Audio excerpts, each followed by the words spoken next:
Let's have another round of applause for our panelists, and thanks to everybody for a very lively discussion. Thank you, Alex, for moderating that.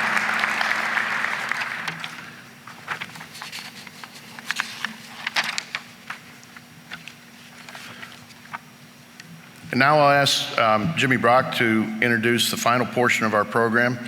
His company, CONSOL Energy, is the recipient of the Robert E. Murray Innovation Award, and CONSOL will receive the award at the celebration on Wednesday night. Jimmy, welcome both. Thank you. Thank you. We at CONSOL Energy are truly honored to be the recipients of this year's Murray Innovation Award from the SME. I mean, I knew Bob Murray personally, and he was a very passionate guy at what he wanted to do, so we're extremely excited to be the recipient of this award. CONSOL has had a legacy of being a coal industry leader in the areas of research and development, new technology implementations, and innovation, dating back to the 1940s when we established the first private-funded coal R&D facility in the U.S. As I discussed during the keynote panel with Alex, today we believe we're at a critical point in our energy evolution, with global coal demand at all-time highs, but many rushing at the same time to move away from this valuable resource in ways we believe, quite frankly, are irrational and too fast. Innovation has gotten us where we are today, and we think by doubling down on innovation, we can continue to take advantage of our valuable coal resources in very new ways to keep in critical needs of humanity going forward. This is a key part of our business strategy and a key component of our commitment to sustainability. So today, I am pleased to introduce you to Jackie Fidler, who is our VP of Environmental and Sustainability, and Dan Connell, he's the leader of our CONSOL Innovations and Business Unit, to share their views on Not So Fast, the continuing role of coal in a sustainable future. So Jackie and Dan have both been with us for over 20 years. Both of them kind of started out in R&D. They've run many functions within our company. I know we've had Dan at, probably 4 or 5 different roles here in the last 8, 9 years. But one thing for sure, these two are very, very qualified for what we have them tasked to do, and I think you'll be interested in hearing what they have to say. So at this point in time, I would like to invite Dan Connell and Jackie Fidler.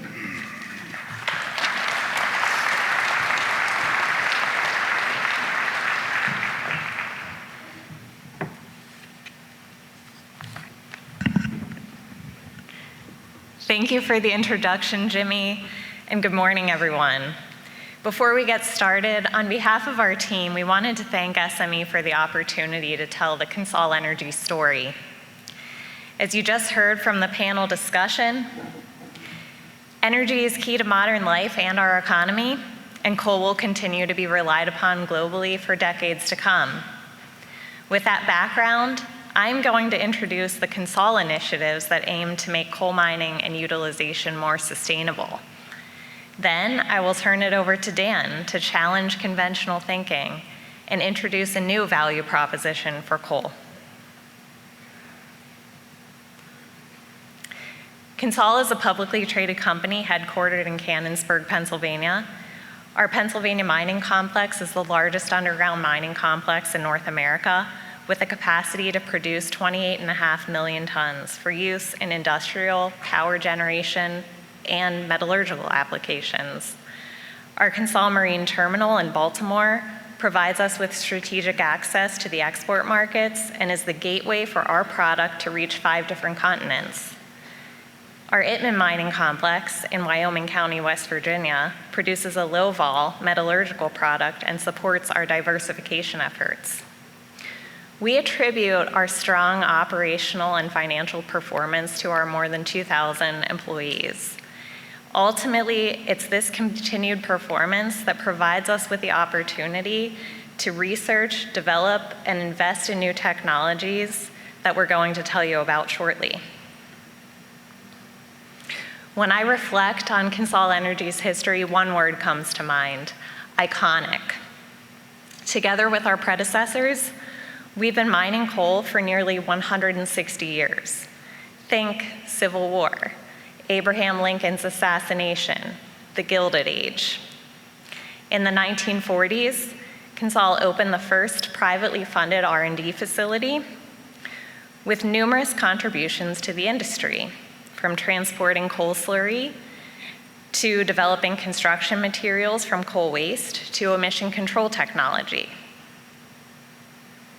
Our company is guided by 3 core values: safety, compliance, and continuous improvement.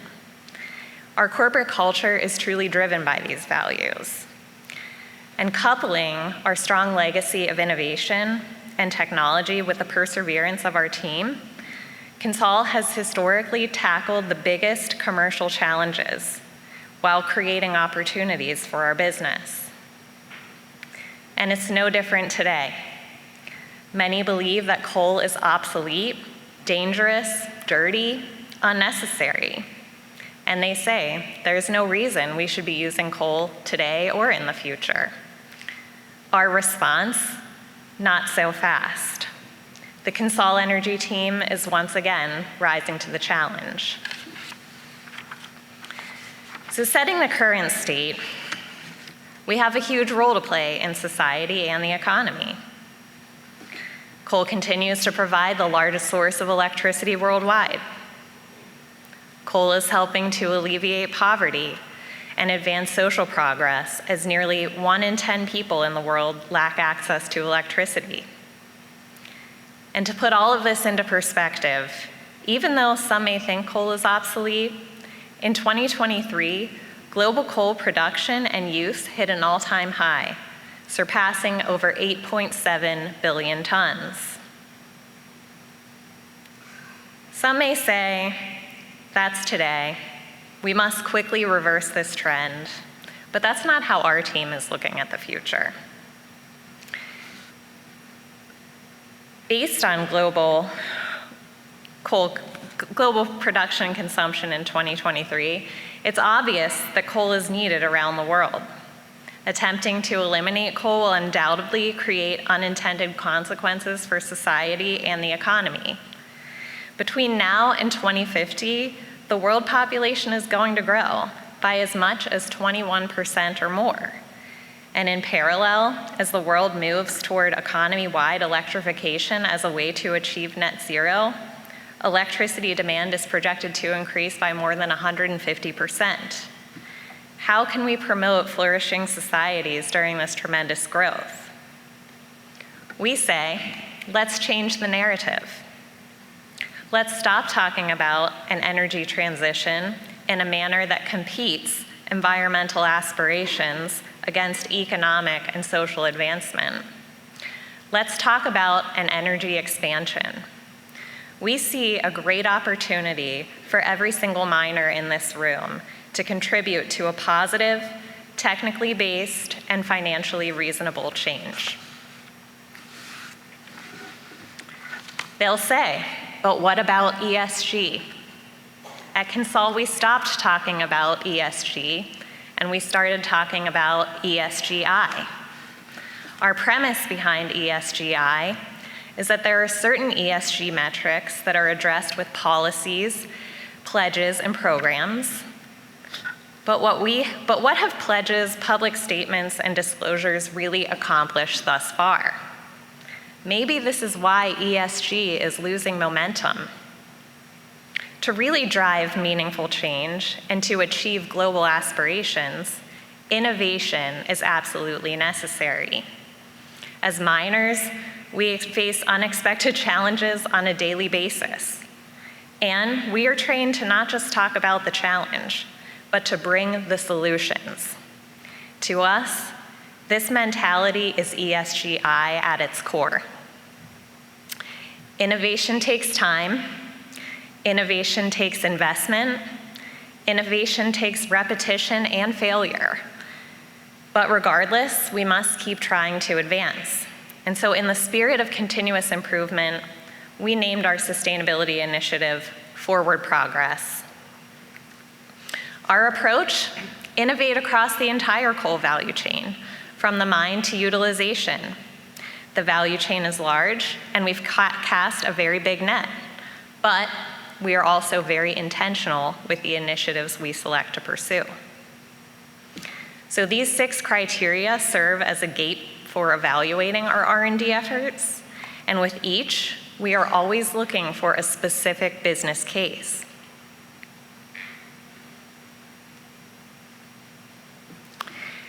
As we transition to introduce our initiatives, we want to acknowledge the collaboration between a multitude of partners and teammates and their contribution to our forward progress. Our partners range from state government to technology companies to national labs to universities. And through collaboration, we've been exposed to diverse perspectives and expertise that challenge us to think differently. And in turn, we believe that we also expand our partners' visions of coal's role in a sustainable future.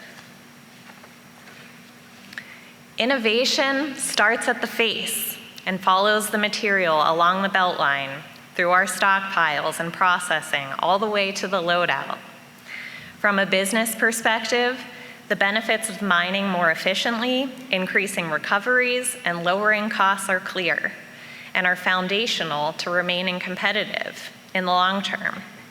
So can we put innovation to work underground to support these goals? Under our mining data initiative, we leverage third-party and OEM technologies to co-develop custom data collection from underground machinery. Remote monitoring of key processes provides real-time operational feedback. For example, this very busy graph shows raw data from several processes on a single continuous miner. This analysis can be used to improve safety, operational efficiency, and allows for real-time decision-making to occur more centrally. Ultimately, this innovation can provide management with valuable insight on the biggest opportunities to have an impact and improve our business case.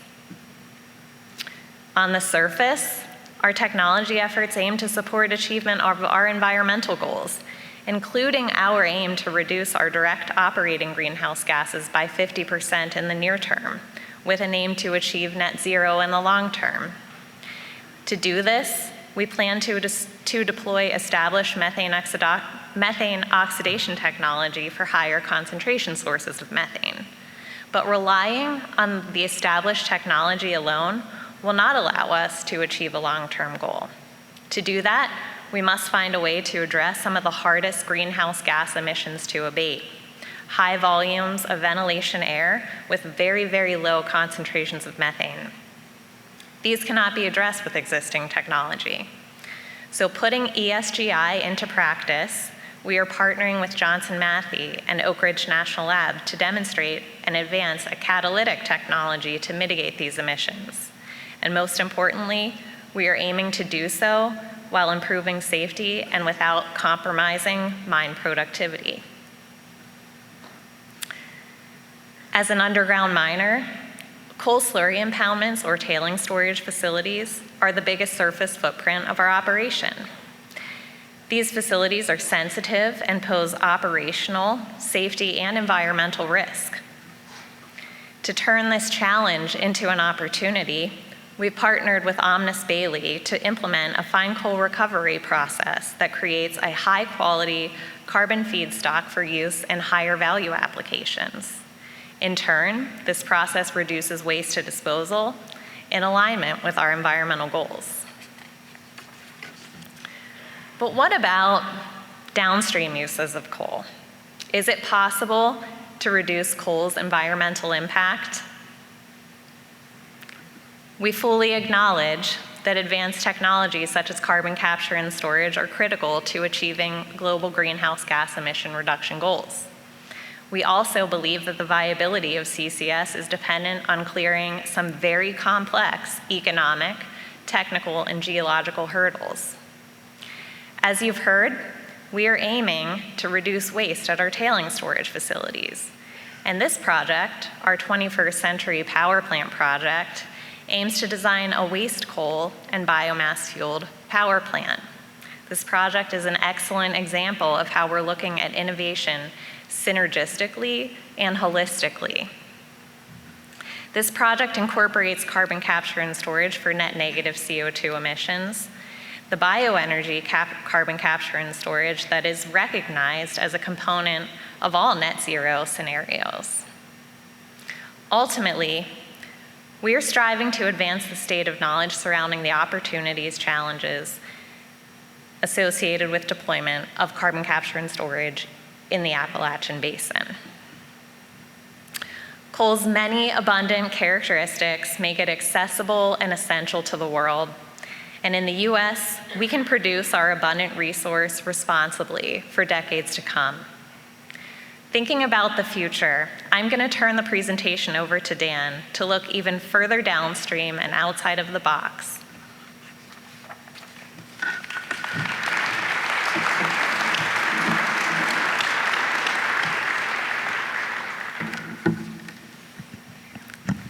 All right.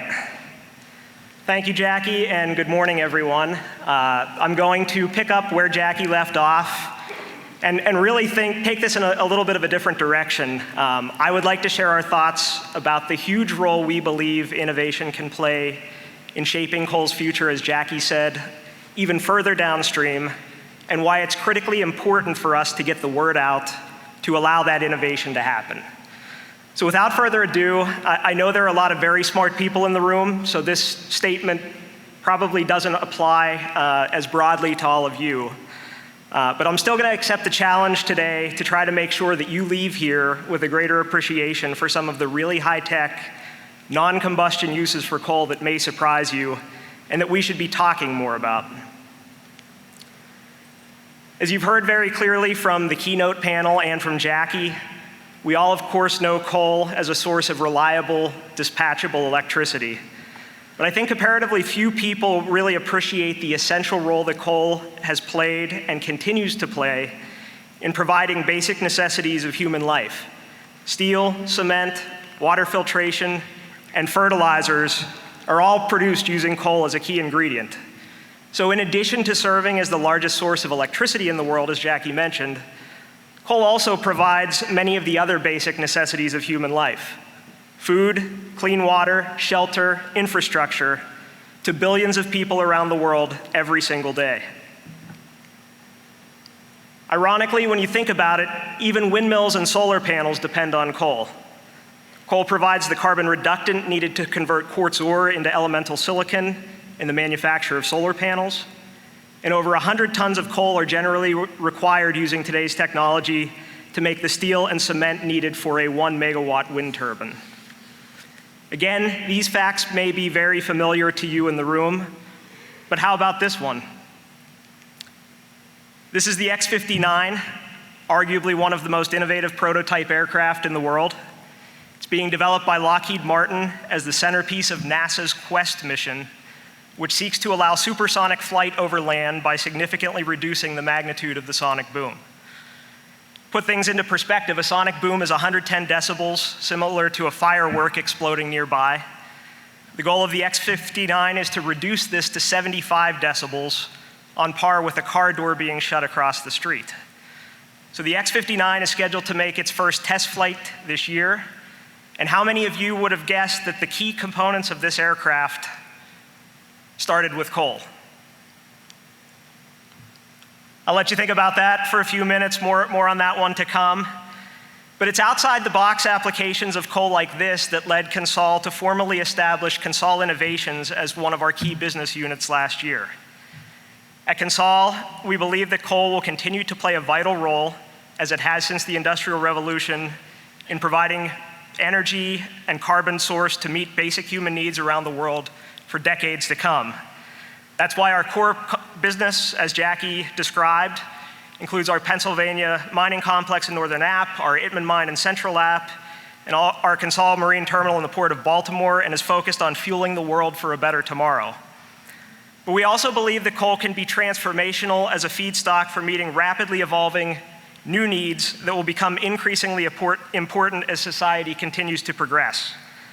And that's why we have formed CONSOL Innovations as a new company to focus on reimagining carbon for a sustainable future. Why is this important? Well, while demand for many mined materials is projected to explode under energy transition scenarios such as the IEA's Sustainable Development Scenario, putting a huge strain on limited global reserves. And yes, you're not seeing things. IEA is projecting demand for lithium, graphite, and cobalt to increase by 20 to 40 times over 20 years. So this should be a very exciting, maybe daunting challenge for all of us in the room, and especially for students aspiring to careers in mining. By comparison, we continue to have very abundant coal reserves. And I'll point out this graph is on a log scale, so every line is an order of magnitude. The differences are much larger than they appear, but I wanted things to show up here. This abundance of coal is, of course, very true in the United States, where we are #1 in the world in proven coal reserves, but we don't even make the scale for many of the other critical minerals that are going to be needed for the energy transition.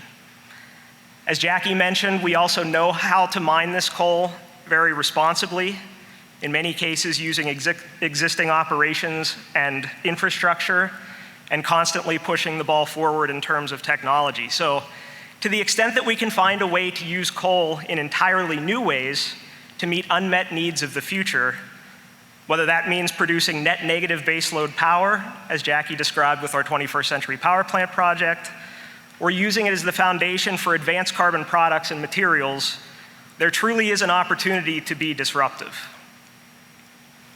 So what does it mean to be disruptive? Well, according to Google, to be disruptive is to cause radical change in an existing industry or market through being innovative.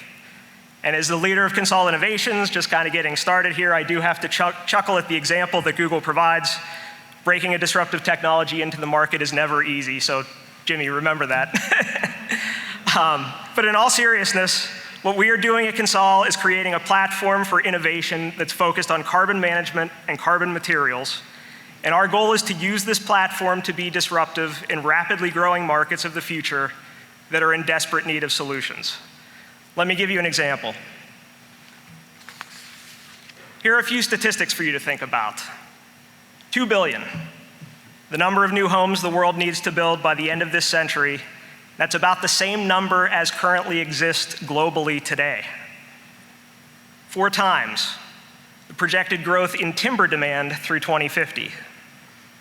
37%, the portion of the world's greenhouse gas emissions attributable to the built environment sector, which I think is an interesting one in particular in light of the discussion we just had. So considering these types of numbers, it quickly becomes clear that we're on the verge of a crisis in sourcing building materials to meet society's needs of tomorrow, especially if we're going to do that sustainably. And innovation is definitely going to be a key piece of solving that problem. So just think, what if our abundant coal resources, or pushing the envelope even a little bit further, waste coal resources, could be reimagined as a feedstock for making sustainable carbon-based building products of the future? That's exactly what we're working to do with the coal plastic composite technology that we've been developing in collaboration with Ohio University since 2018. Concept here is to take pulverized coal, or even better, reclaimed waste coal tailings, combine it with recycled plastic, and produce high-performance, cost-effective, beautiful building products having a differentiated sustainability profile compared to conventional products like pressure-treated lumber or wood plastic composites. Only 9.5% of the 8.3 billion tons of plastic produced globally in the last 60 years has been recycled, and the US alone has hundreds of millions of tons of fine waste coal that can provide a carbon source for these materials. So rather than cutting down trees, our goal is to tap into these huge available volumes of waste plastic and waste coal to respond to the UN Environment Programme's call for recycled materials and ethically produced earth and bio-based materials to meet the world's unmet building needs of the future. Where do we sit with this? Well, we've progressed the technology through R&D with support from the US Department of Energy, so thank you, Assistant Secretary Crabtree. And we've successfully developed a prototype that passes all international building codes for composite decking. We think decking could be just the tip of the iceberg. Next, though, comes the never easy part of breaking this into the market, so stay tuned. Let's do another one. Some statistics again. 2,443 gigawatt hours. That's Wood Mackenzie's projected global EV battery deployment in 2031, representing a compound annual growth rate of 24% from 2021 levels. 95%, the percentage of graphite in typical lithium-ion battery anodes, which makes graphite the largest single component of the battery, larger even than the lithium itself. 98%, the amount of battery-grade graphite that is currently sourced from China. And there's a lot of nines here, so you can tell we're dealing with an extreme, but negative 91.5%, the projected shortfall in North American battery anode supply versus North American battery cell demand in 2032, as projected by Benchmark Mineral Intelligence. Add this up, and it quickly becomes clear there's an opportunity for innovation of alternate battery electrode materials, especially materials that are abundant and domestically and ethically sourced. So again, let your mind wander and think, what if our vast coal resources could be reimagined as an alternative material for making battery electrodes? This is another area that we are very actively working on at CONSOL Innovations. We have a number of initiatives underway in the battery space, but to provide you with one good example, in 2023, we formed a joint venture with XBAT to advance the development of coal silicon oxycarbide anode material as a replacement for graphite in lithium-ion batteries. I know Bill and Sue Easter from XBAT are in the audience here with us today. This technology garnered initial support from the US Department of Energy, and it won the Battery Innovation Center's Voltage Award. Compared to conventional graphite anodes and emerging materials like silicon nanoparticles, potential advantages of the coal SiOC technology include its high specific capacity, low volume expansion, promising rate performance for fast charge applications, and long cycle life. So we're now working with XBAT to test small format battery cells using both virgin coal and waste coal sourced from CONSOL's mining operations. And we plan to scale that up to larger battery formats later this year. And think about it, while the US is entirely import dependent for natural graphite today, current US waste coal fines production from existing operations would be more than enough to cover the entire projected global natural flake graphite demand in 2030. So we're very excited about this opportunity as well. Okay, I left you hanging a little bit with the X59 tease at the beginning of the presentation. And as a coal company, you probably think of our customer base, including typical utilities, independent power producers, people like Jimmy, steel companies, et cetera. But through our wholly owned subsidiary, Touchstone Advanced Composites, which is one of our first true commercial ventures under the CONSOL Innovations umbrella, we actually serve the customers shown on this slide as well. Touchstone starts by producing seafoam, which is a high-performance carbon foam material that's made entirely from coal. That seafoam is then used to make aerospace tools, which are essentially molds that are machined to very high precision on the order of 5/1000ths of an inch. And finally, the coal-based molds are used to lay up carbon fiber composite aerospace parts, such as major components of the X59 shown here. And I will tell you that this is just one example of a number of high-tech aircraft and spacecraft, many of which you would recognize, that were made using coal-based tools. One of the main reasons seafoam is such a good material for this application is that it has a very low coefficient of thermal expansion, on par with much more expensive materials like monolithic graphite and Invar. And that matches the CTE of the carbon fiber parts that it's used to mold and cure.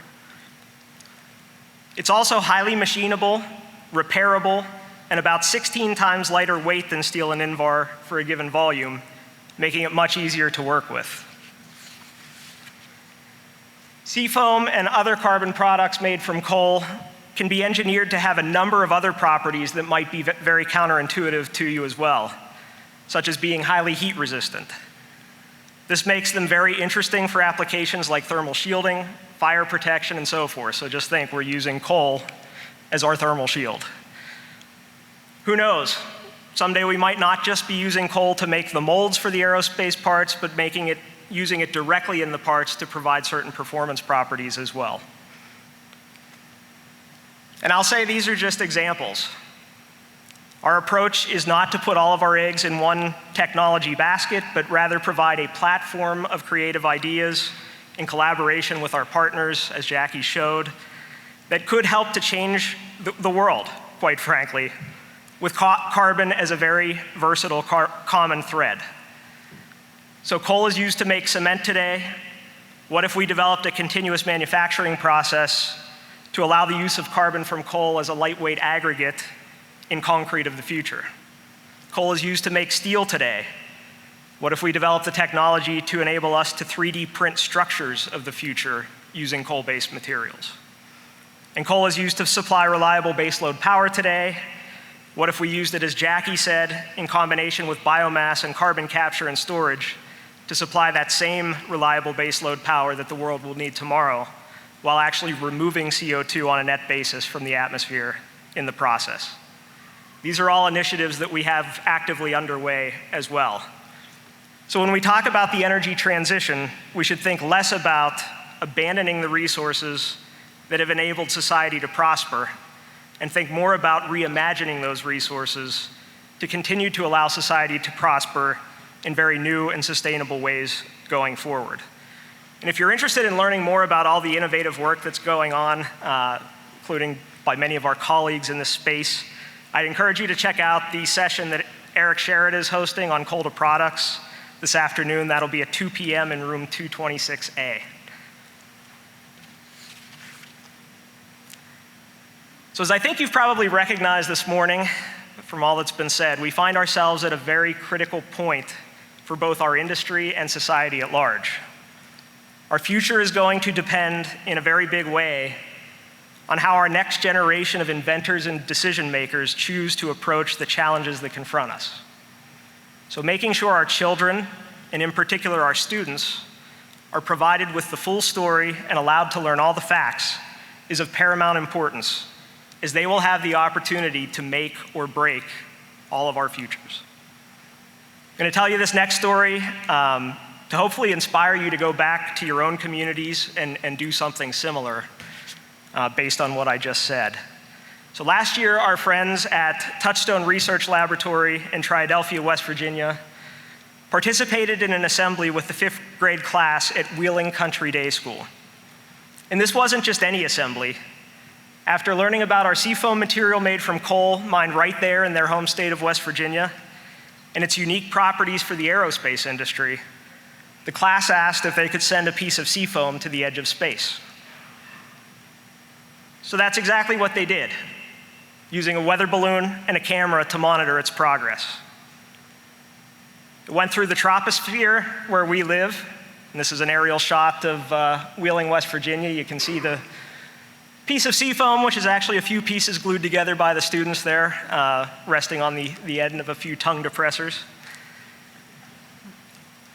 and made it all the way into the stratosphere, reaching a maximum altitude of 95,000 feet.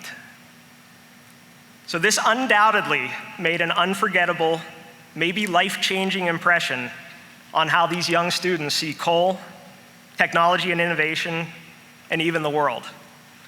So again, education and messaging are critical to shaping our future. We can either give up on coal and some of our other resources now, focus on the negatives, censor them from our educational programs, or we can teach about the many benefits that coal and our other mined resources have brought to society, the critical role that they continue to play, the need to mine and utilize them responsibly, and the fact that with the right spirit of innovation, the sky truly is the limit.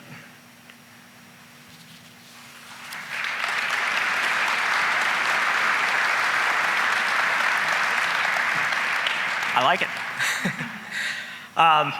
So it's this very need to educate and communicate truly that has compelled us at CONSOL to launch the Not So Fast campaign and say not so fast. I'm going to now leave you with the flagship video from that campaign.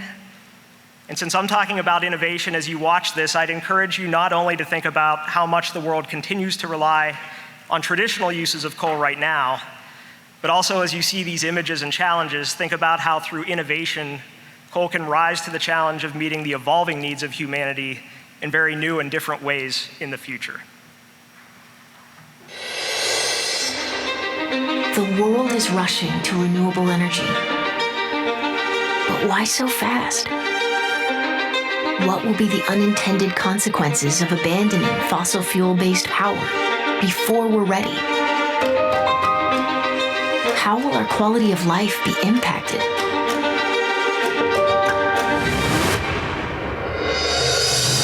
To reach net zero by 2050, carbon footprints will have to be downsized.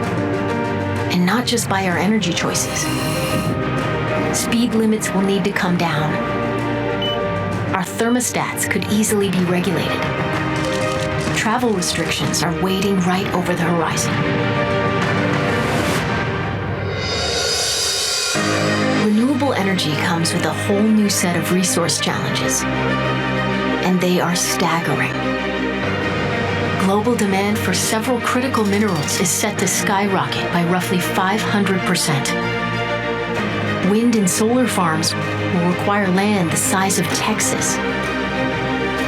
China could control more than 70% of the supply chain for electric vehicles and battery technologies.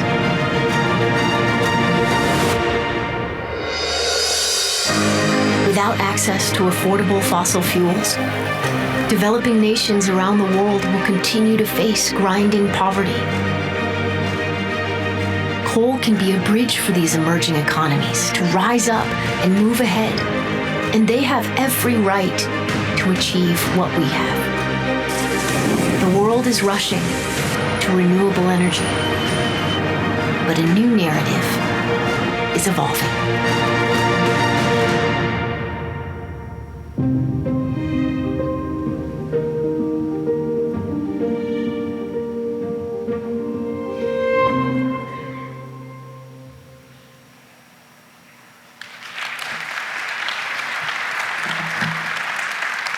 Thank you. So clearly a lot of challenges, a very dynamic situation ahead of us, but to echo what Jimmy and Jackie and others have said, we're very capable. We need to approach this rationally and in a balanced way and rise to the challenge, and innovation can be the backbone of how we achieve that. So had the QR code up there.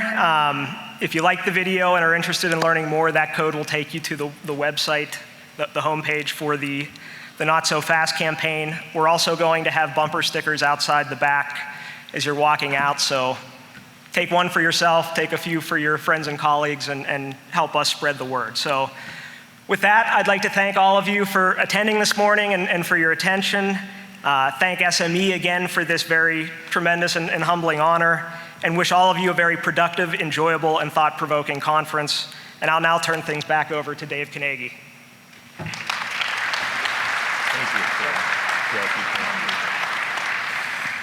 Well, thank you, Dan. Thank you, Jackie. What you all are doing is very innovative. And, Brad, I'm going to tell you, I believe technology is going to solve a lot of problems as well. And I'm on the page with you about technology, after all my master's degrees in industrial technology.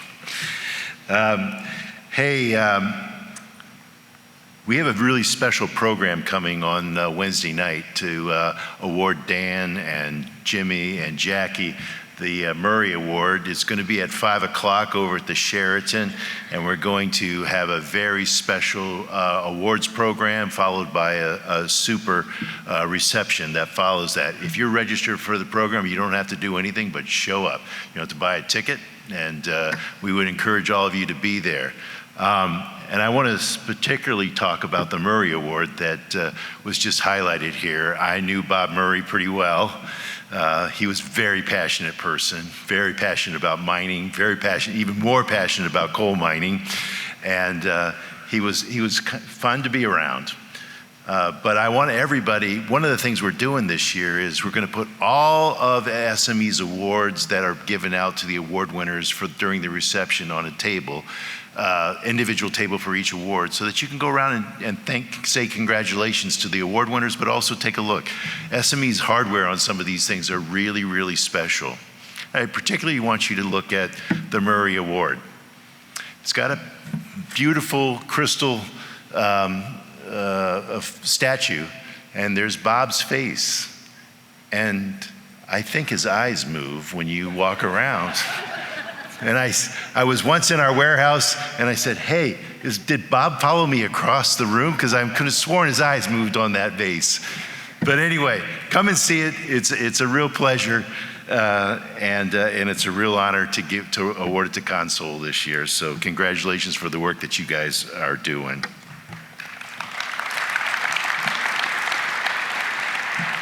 Now I'd like to invite Chris Pecora to come on up. I got something for you, Chris. And we want to say thank you to Chris because he's our overall program chair this year at the SME meeting. He helped get 113 sessions organized, more than 600 presentations on everything in the mining industry.